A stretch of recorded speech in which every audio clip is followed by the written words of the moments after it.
What's up guys, welcome back to the channel, welcome back to another video. If you're new here, like, comment, and subscribe, and do what I say in the first link down below to automatically enter yourself into a giveaway at 3,000 subscribers. We're at 2,300 at this point, don't miss out. I've been gone for a while, I know, I took a 3-week vacation, I needed it for me, for my brain, just to relax a bit, but we're back and we're gonna keep doing videos every Friday, hopefully. If everyone and all my packages show up and everyone cooperates and I stop waiting after people, but yeah, I hope. Today we're doing the last thing, the last big thing to get to 400 horsepower. We're gonna be installing a VRSF intercooler, 5-inch intercooler, stepped, and that should safely keep the temps down so that we get to 400 horsepower. On my 335 here, so far we've already done the intakes, charge pipes, spark plugs, coils, downpipe, and it's tuned with JB4. This should, hypothetically speaking, bring it to 400 horsepower safely. So let's swap the cars out, bring the car in, put it on ramps, and let's get this party started.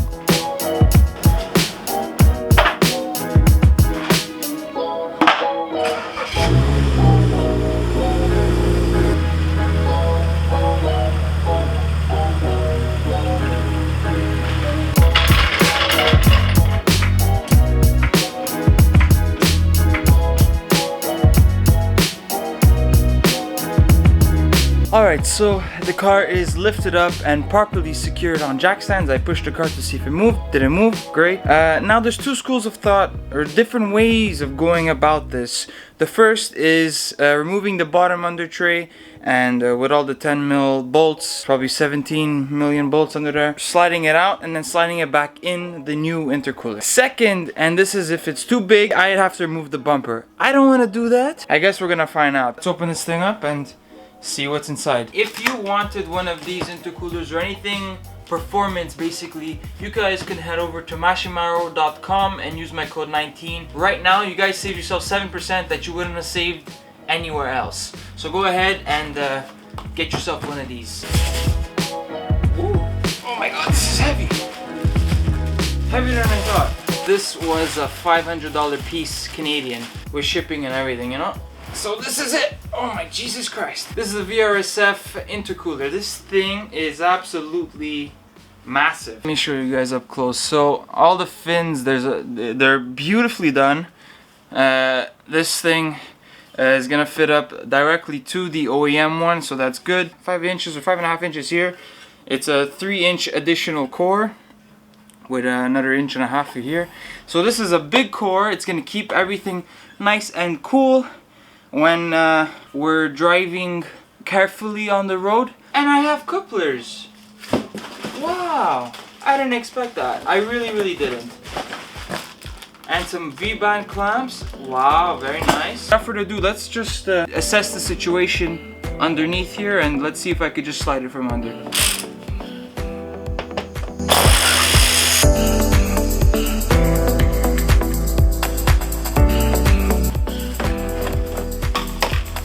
So all I have to really do supposedly is remove that bracket up there by pulling it out with a flathead. Remove these I don't know, they look like T20 screws. And then this should supposedly just pop out. Then I'd have to do something with this. But then this should literally just slide out. Like, it shouldn't be too difficult.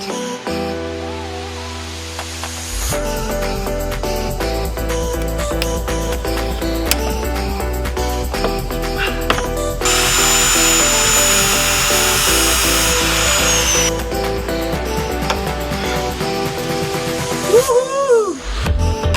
Yes!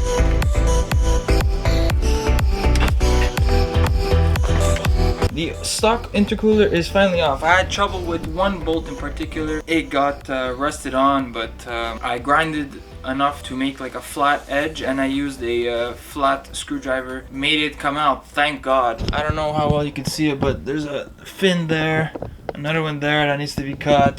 There's a lot of trimming that basically needs to be done. I'm gonna figure some stuff out as I'm taking out the intercooler pipes.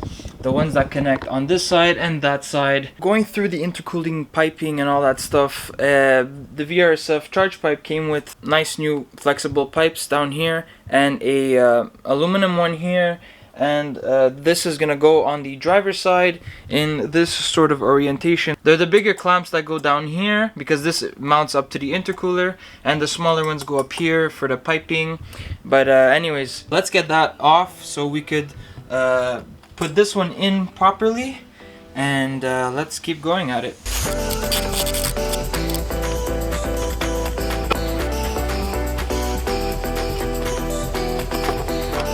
Alright, so I was actually able to just kind of wiggle this around, turn it enough, and then like it just slid through to the bottom, so that was good. Now I lined it up with this one, with everything, and I found its correct path or direction that everything should be turned. I'm gonna tighten this up so that I could rearrange this, put this all back together, and continue.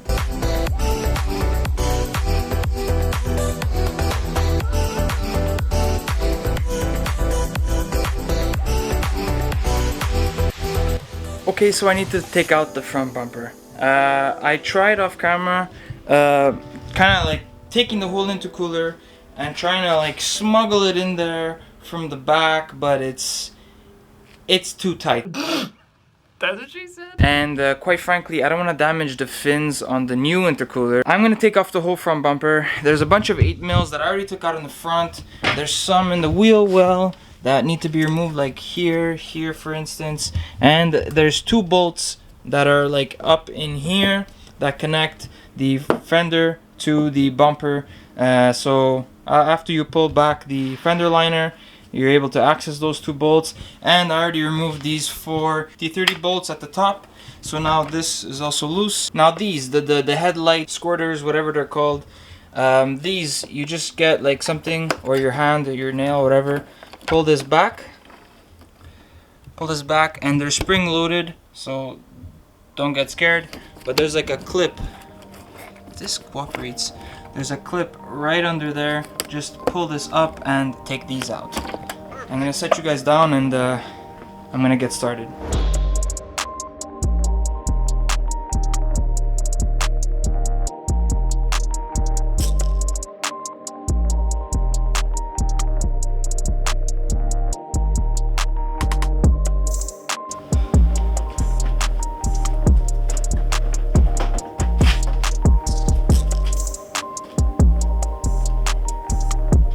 This is extreme looking at. It's very, very scary because I've never come to this extent of demolition. Oh my god, this is insanity. I've literally never had to come to this. I've always been scared of taking my bumper off. I never thought I would do it, but here we are. It was actually really easy. I'm surprised. One thing worth mentioning is I had to remove the fog lights. So just a twist, and I put them in the brake ducts just so they rest and they don't get dirty or anything. But besides that, guys, Jesus, this came off real easy. I'm gonna put the coupler. I have to put that on, the silicone coupler, up in there now that I have more space to work with. I'm also likely gonna have to cut this because it's not gonna fit. Put you guys back in a time lapse and enjoy. Got it out, got this piece out. All I had to do was, well, I cut it right here, and now we're good. These things, they make me look stupid, but they got a lot of rocks not in my eye. Yay.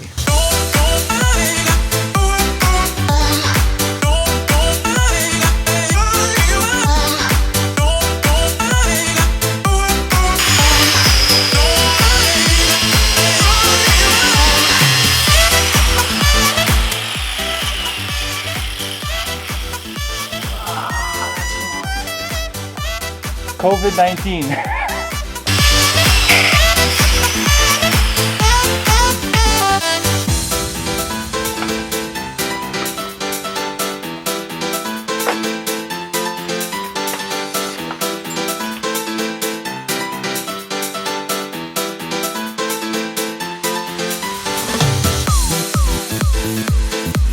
Alright, so since we last spoke, right now it's being held on by the screws at the bottom here, those two screws. Clearance was good. All I had to do in terms of cutting, because this is the 5.5 inch one, I had to cut here on both of these. I had to cut under here a decent amount just so that it fit, and now it fits perfectly. If this was the bigger one, the 7.5 inch one, I would have to cut up here. This part down here, I'd have to cut like a groove or something so that it could go into, because that's a whole other 2 inches. So yeah, everything's kind of fitting up good. Everything is in place. They're all facing me so I could easily tighten them. After I tighten all this down, it's gonna be time to put everything all back, and we're gonna have hopefully a perfectly working car so that we can go to 400 horsepower at stage 2 basically. Let's get this all situated,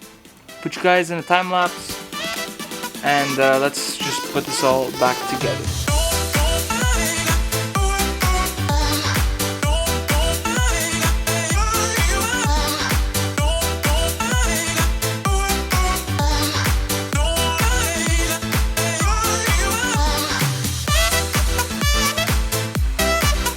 I wrote my my handle here.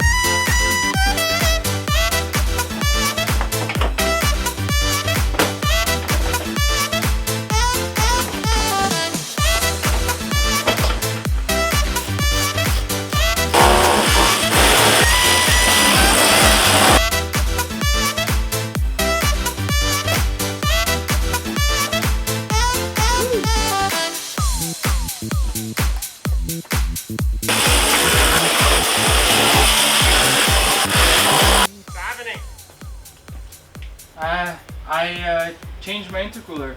Say that again? I changed my intercooler. Did you? Yeah. Oh, you love this shit, eh? Yeah, I actually just put my bumper back on. Holy smokes.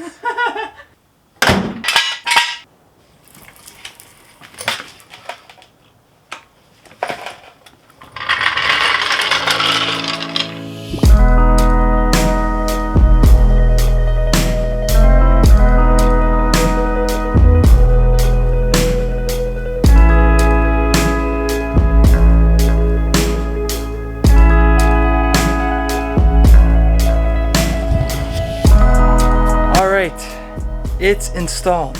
I just put it in map 5. Let's go get the first start, and then let's go for a drive.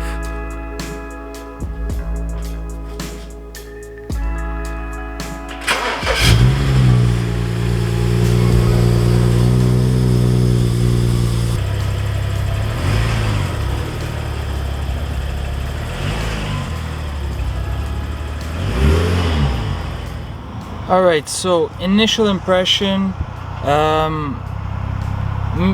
don't know if it's probably just me, but the car feels peppier in the sense that like it's more throttle, like it's, I don't know. So yeah, anyways, I'm in map 5, so map 5 for JB4 is adaptive map, so based on the temperatures outside and the IATs and the mods that you have on the car, it brings you up to around 18 psi of boost. Before I put my downpipe, it was at around 90 degrees Celsius. Now it's with the downpipe, it's always like its hot temperature is at exactly 120 degrees Celsius, and if I'm pushing it, it'll go above 120. But I'm gonna drive right now. I'm gonna go for a regular drive right now, and I'm gonna get back to you guys when we're at operating temperature. This is gonna be a pull at what, 80 degrees.